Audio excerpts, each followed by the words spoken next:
अंदर एक बच्चे का जन्म होता है और उसका जन्म होता है, वो 3 बहनें उसकी पहले से थी, वो चौथा, यानी परिवार में 4 बच्चे हो गए, 3 बहनें और 1 भाई। उसके पिताजी एयरफोर्स में नौकरी करते थे, सब कुछ बढ़िया चल रहा था।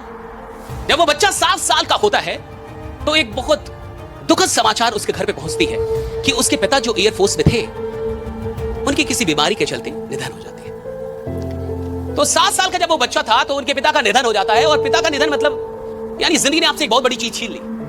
इन लोग के पिता नहीं है, वो जानते इस बात। तो जिंदगी ने एक बहुत बड़ी चीज, एक बहुत बड़ी शक्ति छीन ली। 7 साल का वो बच्चा और पिता का साया जिंदगी ने उसके सर से छीन लिया। माँ 3 बच्चियां, 1 बच्चा, राइट। माँ उनको कैसे भी करके पालती है, पोसती है, बड़ा करती है, और बच्चा पहुंच जाता है इंटरमीडिएट में। बहुत सारे लोग यहाँ होंगे जो इंटरमीडिएट में होंगे। और वो कॉमर्स की पढ़ाई कर रहा था, सब कुछ बढ़िया चल रहा था। और 2000 लगभग 14 या 15 में जब वो कॉमर्स का ट्यूशन करके घर लौट रहा था अपनी बाइक से, तो एक शाम उस शाम उसका रोड एक्सीडेंट होता है, और एक ट्रॉली ट्रैक्टर जो होता है सीमेंट की पूरी, उससे उसका एक्सीडेंट होता है। बहुत लंबा वो खींचा जाता है, और उस एक्सीडेंट में वो हमेशा के लिए अपना एक पैर गंवा देता है। अब देखिए, वही एक लड़का था, 3 बहनें पहले से थी, माँ थी, सब कुछ उसी पे था कि वही कुछ करेगा। और जो इंसान अपना शरीर का, कोई भी शरीर का जब अंग जाता है तो सिर्फ अंग नहीं जाता, आपकी एक आइडेंटिटी चली जाती है, राइट। It's very tough. ये शारीरिक तौर पे कम चुनौतीपूर्ण है, मानसिक तौर पे बहुत ज्यादा चुनौतीपूर्ण है ये। इसलिए जब किसी का एक्सीडेंट होता है या कुछ वो शरीर का कोई पार्ट अगर वो चला तो उसको डिप्रेशन हो जाता है, राइट, क्योंकि आपकी आइडेंटिटी है वो। तो जब वो पैर चला जाता है उसका और वो हॉस्पिटल के बेड पे होता है तो उसकी माँ रोती रहती है। तो वो अपनी माँ से कहता है कि माँ तुम रो मत, मैं तुमको जिंदगी की हर खुशी लाके दूंगा। हरियाणा का वो बच्चा, और वो उस समय हॉस्पिटल के बेड पे भी माँ को समझाता है कि तुम रो मत, मैं तुमको जिंदगी की हर खुशी लाके दूंगा। फिर आगे चल के जब वो 2016 में पुणे में जाके उसका एक एस्थेटिक लेग यानी नकली पैर लगते हैं, और उसके बाद वो सोचता है कि मुझे करना क्या आप जिंदगी में, और वो चुनता है स्पोर्ट्स को, खेल को। और खेल में भी जैवलिन थ्रो जो होती है, जैवलिन थ्रो, राइट, आप जानते हैं, अभी तो पेरिस ओलंपिक भी चल रहा है, जैवलिन थ्रो को चलता है, और वो मेहनत करना शुरू करता है। 2018 में वो एक प्रतियोगिता में हिस्सा लेता है जहां वो 5वें नंबर पे आता है। फिर 19 में एशिया लेवल पे कंपटीशन होती है जहां वो सिल्वर लेके आता है। फिर पैरालंपिक का एक वर्ल्ड चैंपियनशिप होता है, वहां वो लेके आता है सिल्वर। और 2020 टोक्यो ओलंपिक में वो भारत के लिए गोल्ड मेडल लेके आता है। सुमित अंतल, उस लड़के का नाम है सुमित अंतल। उनके साथ हादसा किया, वो छीन लिया, लेकिन फिर भी उस चुनौती को स्वीकार करके वो भारत के लिए गोल्ड लेके आए। आज ईश्वर ने हमें सब कुछ बढ़िया दिया है, बढ़िया माँ बाप, अच्छा शहर, अच्छा कोचिंग, अच्छे गुरु, सारी अच्छी व्यवस्था, और फिर भी हम काम ना करें, हम अभागे हैं साहब। फिर भी हम मेहनत ना करें, हम अभागे हैं साहब। और सवाल इसका नहीं है कि आप देश के लिए करेंगे, पहले तो सवाल आप खुद के लिए कुछ कर ले। देश के लिए तो बहुत बड़ा है सोचना कि मैं देश के लिए कुछ बड़ा कर पाऊं, मैं समाज के लिए। पहले तो आप अपने लिए ईमानदार हो जाए कि मैं खुद को बढ़िया बना लूं, जैसा हूं वैसा ना रहूं, खुद को बदल लूं इस पटना में आके। और अगर मैं आइडियलाइज में हूं तो मैं अपनी पढ़ाई को, अपनी चीजों को आगे लेके जाऊं, कुछ अच्छा करूं। आप पिछले देखिए, और आपके पास बहुत टाइम नहीं होता, जब इंसान पढ़ाई कर लेता है ना तब पछतावा होता है साहब, अभी नहीं होगा, बाद में होता है। वक्त गुजरने के बाद ही वक्त के गुजरने का एहसास होता है। जब मौका चला जाता है तब आपको लगता है ये मौका बहुत बड़ा था।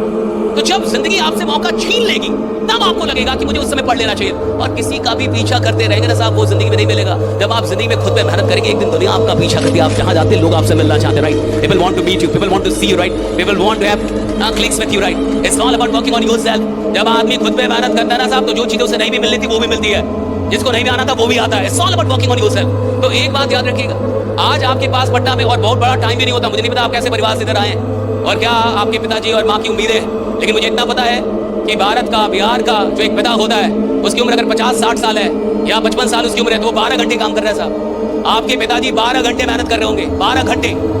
तो अगर मेरे पिता 12 घंटे मेहनत कर रहे हैं और मैं 12 घंटे सोऊं, दोनों चीजें सही नहीं है साहब। आपके पिताजी 12 घंटे काम कर रहे हैं कि आपको कोई तकलीफ ना हो, आपको कोई कष्ट ना हो, आपको कोई परेशानी ना हो। और वही बच्चा आके यहाँ 12 घंटे सोए, आके यहाँ 14 घंटे सोए, काम ना करे, मेहनत ना करे, आप बेईमानी। और सवाल इसका नहीं है कि मैं टॉपर हुआ कि नहीं, सवाल इसका नहीं है कि मुझे दुनिया में नंबर 1 होना है। सवाल इसका है कि मुझे अपनी जिंदगी का नंबर 1 होना है, कि 2024 में मैं वो इंसान हूं जो कभी नहीं था। मैं नंबर 1 हूं 2024, मैं अपनी जिंदगी का नंबर 1 हूं। अगर मेरी उम्र 20 साल है, 20 साल का नंबर 1 आदमी मैं हूं। अगर 21 साल में 21 साल में ये नंबर 1, और अगर मैं ये भी नहीं कर पा रहा तो मैं बहुत पीछे हूं।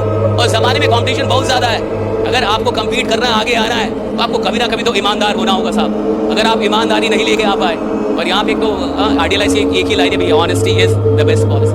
हर जगह honesty is the best policy. लेकिन ये ऑनेस्टी इतनी महंगी चीज है कि आप सस्ते लोगों से इसको उम्मीद ही नहीं कर सकते। This is so costly, this is so priceless.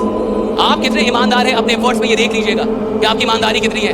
Last में एक बात बताता हूँ, 2007 में एक आदमी ने दुनिया के सामने आके ये कहना शुरू किया, दुनिया की मीडिया को, कि मैं 2008 की ओलंपिक में वर्ल्ड रिकॉर्ड बनाऊंगा और 36 साल पुराना रिकॉर्ड तोड़ दूंगा। 36 साल पहले एक रिकॉर्ड बना था जब एक आदमी ने 7 गोल्ड मेडल जीते थे एक ही ओलंपिक। तो उसने कहा कि 2008 की बीजिंग ओलंपिक में मैं 8 गोल्ड मेडल जीतूंगा, और साथ में उसने बोलना शुरू कर दिया दुनिया की मीडिया के साथ। तो मीडिया ने समझा ये बड़ा एरोगेंट है, बड़ा घमंडी आदमी है, राइट, कैसे तोड़ेगा।